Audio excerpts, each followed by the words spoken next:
Assalamualaikum warahmatullahi wabarakatuh. Alhamdulillahi rabbil alamin. Wassalatu wassalamu ala ashrafil anbiya'i wal mursalin Nabiina Muhammadin wa ala alihi wa ashabihi ajma'in. Amma ba'du. Kaum muslimin wal muslimat, ayyuhal ikhwah wal akhwat yang kami hormati rahimani wa rahimakumullah. Alhamdulillahi rabbil alamin. Yang pertama, kita bersyukur kepada Allah Ta'ala atas limpahan nikmatnya kepada kita, sehingga kita masih bisa melakukan aktivitas kita, kegiatan kita sesuai dengan apa yang dicintai dan diridhoi oleh Allah Subhanahu wa Ta'ala.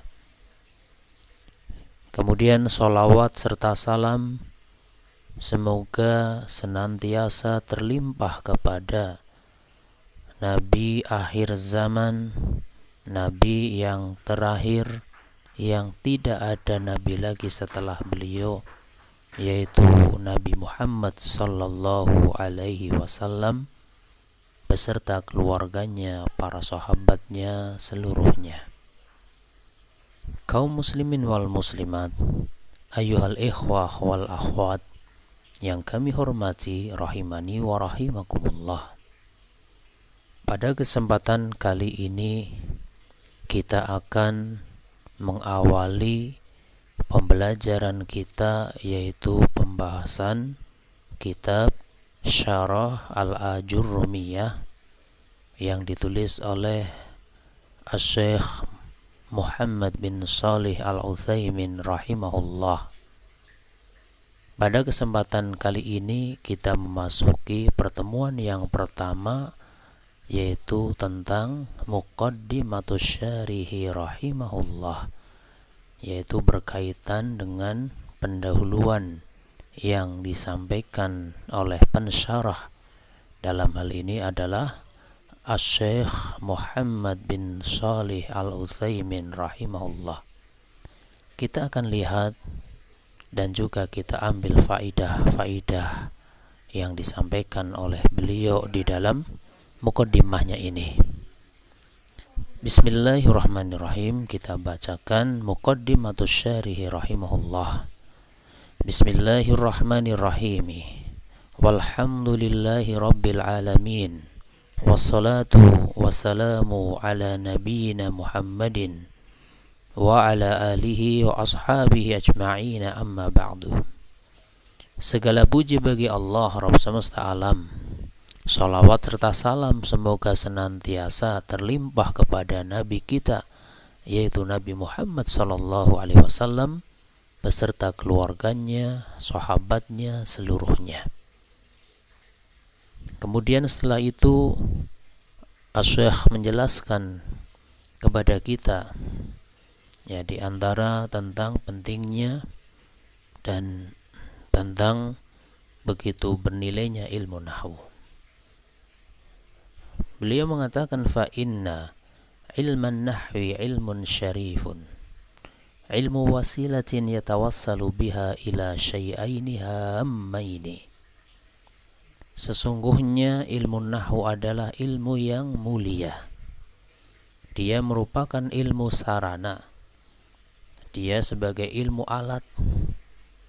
Yatawassalu biha ila syai'aini hammaini, yang dengannya bisa mencapai dua hal yang penting.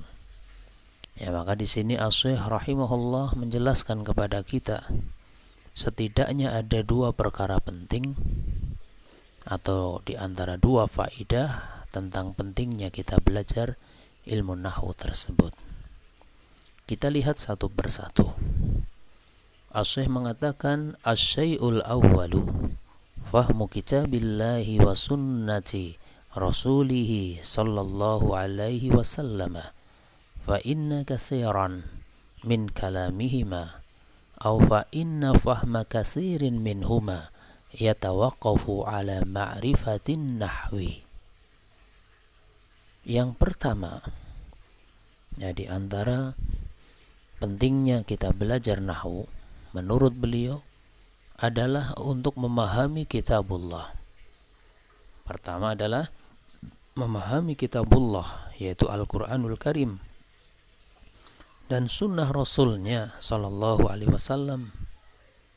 Karena kebanyakan pembahasan keduanya, baik itu Al-Quran maupun As-Sunnah, atau memahami keduanya, kebanyakannya itu tergantung dari pengetahuannya terhadap ilmu nahwu tersebut. Ya, maka faidah yang pertama, kenapa kita penting belajar nahwu? Karena dua perkara yang sangat pondasi, yang sangat penting di dalam agama kita, yang mana ini merupakan sumber hukum di dalam agama kita, yaitu Al-Quran dan As-Sunnah. Keduanya adalah berbahasa Arab, dan untuk bisa memahami keduanya dengan sebenar-benarnya, maka dibutuhkan pengetahuan terhadap kaidah-kaidah bahasa Arab atau yang disebut dengan ilmu nahwu. Ini sangat jelas ya, bahwasanya kita ingin faham Al-Quran, faham As-Sunnah, maka tidak mungkin kita faham Al-Quran dan As-Sunnah hanya berdasarkan misalnya membaca kitab terjemahan, kemudian memahami, menyimpulkan dari terjemahan tersebut. Maka bukan seperti itu caranya, tapi caranya adalah kita mengawali dari sesuatu yang paling dasar. Karena lafaz-lafaznya berupa lafaz-lafaz yang berbahasa Arab, maka kita pun harus mengetahui kaidah-kaidah yang ada di dalam bahasa Arab tersebut. Dan maaf saja, ini bukan berarti kita tidak boleh membaca kitab terjemahan, bukan seperti itu. Ya, maksud ana bukan seperti itu. Sangat penting, ya, sangat penting, katakanlah ini untuk memancing kita agar lebih bersemangat. Kita punya Al-Quran, punya terjemahannya, baca terjemahannya dari awal sampai akhir. Ini sangat bagus sekali ya. Semua terjemahannya itu dibaca dari awal sampai akhir. Kemudian tingkatkan lagi untuk mendalami lebih dalam lagi, yaitu tafsirnya atau faidah-faidah yang ada di dalamnya. Ya, maka untuk penggalian tersebut sangat dibutuhkan ilmu nahwu. Kemudian yang kedua, wasani iqamatul lisani ala lisanil arabiyyi allazi nazala bihi kalamullahi azza wa jalla. Lidzalika kana fahmun nahwi amran muhimman jidda. Yang kedua adalah untuk memperbaiki lisan dengan bahasa Arab, yang dengannya turun firman Allah azza wa jalla. Oleh karena itu, memahami ilmu nahwu merupakan perkara yang sangat-sangat penting. Ya, karena kita ingin lisan kita bisa terhiasi, lisan kita terbiasa untuk mengucapkan kalimat bahasa Arab, maka untuk pengucapan dengan pengucapan yang sesuai kaidah sangat dipentingkan atau sangat dibutuhkan pengetahuan kita terhadap ilmu nahwu. Kemudian kita lanjutkan apa yang dikatakan oleh al-muallif rahimahullah. Walakinna nahwa fi awwalihi sa'bun wa fi akhirihi sahlun wa qad muthila bi baitin min qasabin wa babuhu min hadidin, yani annahu sa'bud dukhuli lakin idza dakhalta sahul 'alaika kullu syai'in. Beliau mengatakan memang nahwu di awalnya terasa sulit, tapi akhirnya akan mudah. Perumpamaannya seperti sebuah rumah yang terbuat dari bambu dan pintunya dari besi. Ya, pintunya besi, tapi rumahnya terbuat dari bambu. Maksudnya apa? Yaitu memasukinya sulit, akan tapi apabila engkau telah masuk, maka mudah bagimu segala sesuatu. Ya. Maka di sini menyebutkan bahwasannya ketika kita sudah masuk di dalam pembelajaran nahwu, mengetahui sebagian dari kaidah-kaidahnya, maka akan memudahkan kita untuk bisa memahami ilmu-ilmu yang lainnya. Walihada yanbahi lil insani an yahrisa ala ta'allumi mabadi'ihi hatta yashula alaihi al-baqi wala abrata biqauli man qala inna nahwa sa'bun hatta yatakhayyala at-talibu annahu lan yatamakkana minhu fa inna hadha laysa bisahihin walakin raqqis ala awwalihi yashul alaika akhiruhu. Di sini beliau memberikan motivasi. Untuk itulah selayaknya bagi orang-orang, tentunya kita semua, untuk bersungguh-sungguh mempelajari ilmu nahwu sebagai titik permulaan, sehingga yang lainnya akan menjadi mudah baginya.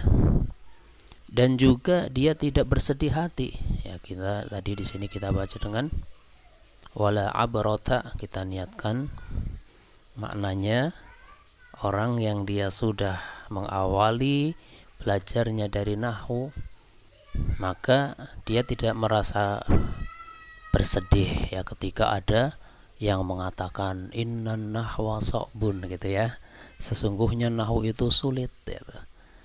Ya, dia sudah masuk di dalam pembelajaran, ya dia punya optimis yang tinggi, maka ucapan yang semacam itu tidaklah menjadikannya bersedih hati dengan ucapan orang yang berkata sesungguhnya nahwu itu sulit. Ucapan ini ketika diucapkan kan bisa menjadikan sampai terbayang oleh penuntut ilmu bahwasannya tidak mungkin dia bisa mempelajari ilmu nahwu. Ya, kalau sudah ada perkataan nahwu itu sulit, di awalnya sulit, akhirnya mudah misal gitu ya, maka beliau mengkritisi juga bahwasanya ucapan ini merupakan ucapan yang bisa menjadikan seorang akan pesimis ketika belajar. Ya. Bahkan saking pesimisnya sampai ada yang takut, ya takut belajar nahwu. Ya termasuk di dalamnya shorof gitu ya. Belajar nahwu, belajar shorof itu menjadi takut. Ya maaf saja orang-orang di luar sana, orang-orang awam ya sampai menggambarkan kamu jangan belajar nahwu, nanti kalau tidak kuat bisa gila ya. Ini jelas ucapan yang tidak benar ya. Ya ucapan yang tidak benar ya, meskipun mungkin dia mengambil satu contoh dari sebagian orang yang maaf saja keluar dari pondok malah menjadi seperti itu misal ya. Maka kita tidak seperti itu ya, kita tidak menyetujui perkataan bahwasanya nahwu itu pelajaran yang tidak mungkin bisa difahami ya. Bahkan ini termasuk bagian dari ilmu yang mudah dan untuk mempermudah ilmu yang lainnya ya, sehingga orang yang sudah punya prinsip, punya optimis yang tinggi, dia tidak akan pesimis, tidak akan bersedih ketika ada yang mengatakan sesungguhnya nahwu itu sulit ya, sampai-sampai terbayang oleh penuntut ilmu bahwasannya tidak mungkin dia bisa mempelajari ilmu nahwu. Maka beliau menyanggah, maka sungguh ini merupakan ucapan yang tidak benar. Akan tetapi yang benar bagaimana? Yang benar adalah fokuslah pada awal belajar, maka akan mudah bagimu di akhirnya ya. Ini yang terpenting. Yang terpenting adalah kita berusaha ketika awal-awal belajar terutama ya, dan juga selama kita belajar, dan kita akan senantiasa belajar kan seperti itu. Di awal-awal belajar, kalau bahasa kita ya, tidak usah tanggung-tanggung gitu ya. Jangan tanggung-tanggung, jangan setengah-setengah ya, yaitu fokus, rokis ya. Fokuslah, antusiaslah, sungguh-sungguhlah ketika ada penyampaian materi difahami, ketika ada kaidah yang harus dihafalkan, ketika ada tugas yang harus ditulis maka dia menulis, ketika ada tugas berupa setoran bacaan misalnya maka dia pun antusias ya. Jadi dia antusias di awalnya ya, di awalnya antusias ya, semangat ya, antusias, semangat. Dan tentunya ya di situ memang tidak jarang harus punya sesuatu yang ekstra ya, tenaganya, kemudian pikirannya, waktunya dan sebagainya. dan itu tidak masalah. Kenapa? Karena orang yang belajar kuncinya adalah ihtisab. Dia ikhlas mengharapkan semua yang dia keluarkan, baik tenaganya, baik waktunya, baik dananya atau hartanya. Sedikit banyak kita belajar kan pasti keluar dana ya, keluar harta ya, untuk belajar semacam ini saja. Meskipun jarak jauh misalnya, kita butuh dana untuk apa? Ya, untuk semacam agar internet kita bisa eksis, bisa berjalan terus, harus didukung dengan kuota dan sebagainya. Ini kan bagian dari kesungguhan kita, bahwasanya memang itulah sunatullahnya, itu seperti itu. Belajar itu bukan nyantai-nyantai, bukan mencari sesuatu yang mudah-mudah saja, atau terkadang ada orang yang dia cuma berangan-angan ingin belajarnya dalam waktu sehari, 2 hari, seminggu, sebulan, setahun langsung alim. Ada yang mungkin angan-angannya seperti itu. Ketahuilah, belajar itu butuh proses. Ya, butuh proses dan butuh waktu yang lama, dan memang kita belajar itu selamanya. Kita lanjutkan perkataan al-muallif. Ya, qala ba'duhum. Ya, di sini kita mengambil tulisan yang ada di kitab yang sudah tercetak gitu ya, yang mungkin antara satu dengan lainnya ada sedikit perbedaan, tidak masalah. Ya, kita ambil faidah intinya. Qala ba'duhum, ya, sebagian penyair berkata, annahu sa'bun wa tawilun sullamuh idza irtaqa fihi alladhi la yafhamuh arada an yu'ribahu fayu'jimuh. Nahwu itu sulit dan tangga naiknya itu panjang. Apabila orang yang tidak memahami menaikinya, apabila orang yang tidak memahami nahwu, maksudnya ya, apabila orang yang tidak memahami nahwu, dia menaikinya, itu menaiki tangga tersebut setingkat demi setingkat. Ya, ketika ingin menjelaskan dan menerangkannya. Ya, artinya nahwu itu tingkatannya atau tahapannya itu panjang. Ya, sehingga kita bersabar sebagaimana orang naik tangga. Dia harus bersabar satu persatu. Tangga 1 pindah ke tangga 2, pindah ke tangga 3, dan sebagainya dan sebagainya. Tidak mungkin ya tangga 1 langsung loncat tangga 3, langsung loncat tangga 10, kan enggak. Yang namanya naik tangga ya setiap tahapan tangga tersebut dilalui ya, sehingga dia bisa mencapai yang paling tinggi. Wallahu a'lam bishawab. Kemudian diterangkan, beliau menyebutkan wa hadza laisa bisahihin.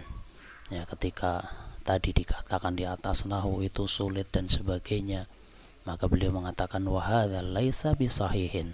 Nahnu la nuwafiqu ala hadza bal naqulu insyaallahu an-nahwu sahlun wa sullamuhu qasirun wa darajuhu sahlatun tafhamuhu min awwalih. Ungkapan ini tidak benar dan kita tidak sepakat terhadap ungkapan ini. Justru sebaliknya, kita berpendapat insyaallah nahwu itu mudah, tangganya juga pendek, tingkatannya mudah, engkau bisa memahaminya dari awal belajar. Ya, inilah motivasi dari pensyarah kitab ini, luar biasa sekali, masya Allah ya. Beliau berani atau beliau mau berpendapat ketika di luar sana mungkin banyak orang-orang yang berpendapat nahwu itu sulit, tingkatannya sangat banyak dan sebagainya. Ya, maka sebagai seorang yang belajar, dahulukanlah cara berpikir yang akan mendatangkan optimis, itu kan. Cara berpikir yang akan mendatangkan optimis. Bagaimana caranya? Nahwu itu mudah. Nahwu itu mudah. Kenapa? Karena tugas kita hanya memahami. Ya, kita kan tidak dituntut untuk merumuskan kaidah, kan enggak. Tugas kita adalah memahami kaidah yang ada. Ya, dari awal kita kalau mau memahami maka akan terasa, oh ternyata seperti ini, seperti ini, seperti ini, seperti ini. Ya, sesuatu yang akan terangkai sendiri. Ya, bagaimana caranya? Kalau memang fokus dari awal, sungguh-sungguh dari awal, selalu mengedepankan optimis. Ya, bukan sebentar-bentar sudah pesimis. Ini saya tertinggal satu pertemuan, sudah tidak mungkin mengejar misal, kemudian mundur. Ada orang yang mungkin tipenya seperti itu, ya maka kita jangan ikut-ikutan yang seperti itu ya. Dan ini sudah umumnya belajar bahasa Arab itu umumnya seperti itu. Awalnya banyak yang ikut, ujung-ujungnya cuma beberapa yang ikut, atau mungkin bahkan cuma satu yang ikut ya. Maka marilah kita sama-sama ya, kita sama-sama belajar, fokus di dalam belajar. Dari awal kita punya niat yang benar, niatnya adalah saya ingin bisa. Sehingga kita tergabung di sebuah grup belajar misalnya, maka itu bukan sekedar untuk mengisi waktu luang, bukan. Ya, bukan sekedar daripada saya cuma tidur-tiduran saja di rumah tidak ngapa-ngapain, ya bukan seperti itu. Tapi niatnya memang kita niat belajar dan kita ingin bisa. Kita berharap kepada Allah Subhanahu wa taala, semoga Allah Subhanahu wa taala memberikan taufik hidayahnya kepada kita sehingga kita akan dimudahkan proses belajarnya dan dimudahkan di dalam memahaminya. Ikhwani wa akhwati, kaum muslimin wal muslimat yang kami hormati, rahimani wa rahimakumullah. Demikian yang bisa disampaikan pada kesempatan kali ini. Atas kesalahan kekurangan saya minta maaf yang sebesar-besarnya.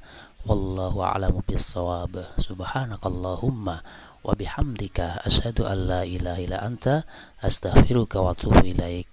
Wassalamualaikum warahmatullahi wabarakatuh.